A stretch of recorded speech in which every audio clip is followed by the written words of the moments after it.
Hello friends, આજે આપણે બનાવવાના છીએ પ્યોર સાત્વિક અને હેલિંગ સ્વામિનારાયણ વેજીટેબલ ખીચડી વિધાઉટ ઓનિયન ગાર્લિક. આ ખીચડી મગની દાળ અને તુવેરની દાળ અને ચોખામાંથી બનાવવામાં આવે છે. મગની દાળ અને ચોખા મેં 1.5 કપ જેવું લીધું છે અને તુવેરની દાળ મેં 1 કપ જેવી તુવેરની દાળ લીધી છે. હવે બંને દાળ મિક્સ કરીને 4 થી 5 વાર પાણીથી આપણે સરખી રીતે ધોઈ લેશું અને પછી તેને અડધી કલાક સુધી દાળને પલાળી રાખશું. આ ખીચડી એક સ્વામિનારાયણ મંદિરનો પ્રસાદ તરીકે બી ગણવામાં આવે છે.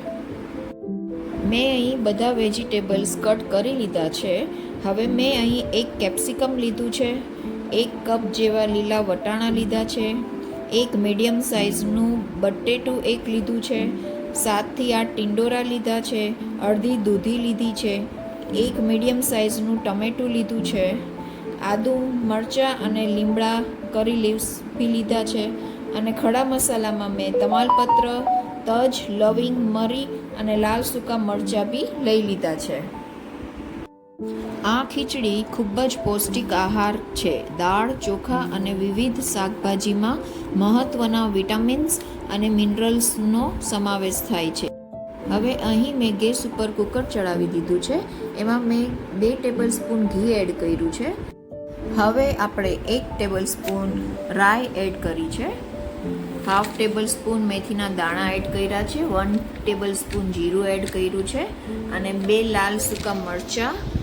હવે બધા આપણે ખડા મસાલા એડ કરશું. લાલ 2 સૂકા મરચાં, તમાલપત્ર, તજનો ટુકડો, મરી, લવિંગ હવે આપણે એડ કરી દઈશું.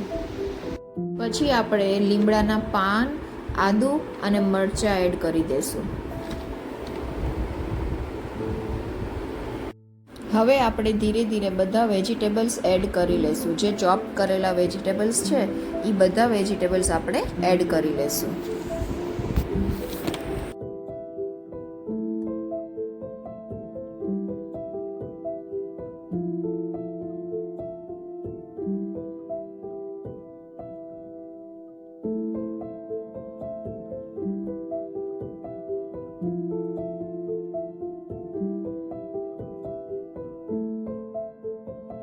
હવે બધું મિક્સ કરીને આપણે બેઝિક મસાલાસ બધા એડ કરશું.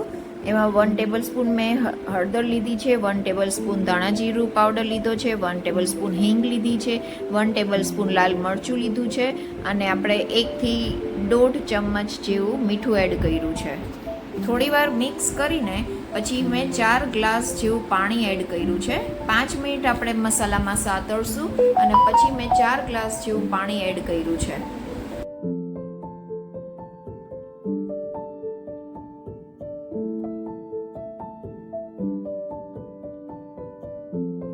પાણી નાખીને થોડી વાર રાખશું. પછી આપણે દાળ ચોખા છે એ આપણે કુકરમાં મિક્સ કરી લેશું.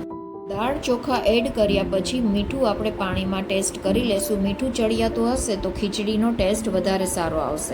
હવે પાણી બોઇલ થઈ ગયું છે એટલે હવે આપણે કુકરનું ઢાંકણું બંધ કરીને 4 થી 5 વિસલ લગાવવાની રહેશે.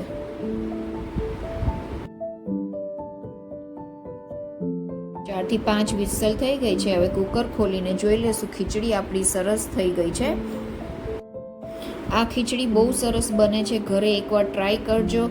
જો આ વિડીયો ગમ્યો હોય તો લાઇક, શેર અને સબસ્ક્રાઈબ કરવાનું ભૂલતા નહીં. પ્લીઝ ફ્રેન્ડ્સ, સબસ્ક્રાઈબ જરૂર કરજો બીજી રેસિપીઝ જાણવા માટે, જોવા માટે, શીખવા માટે.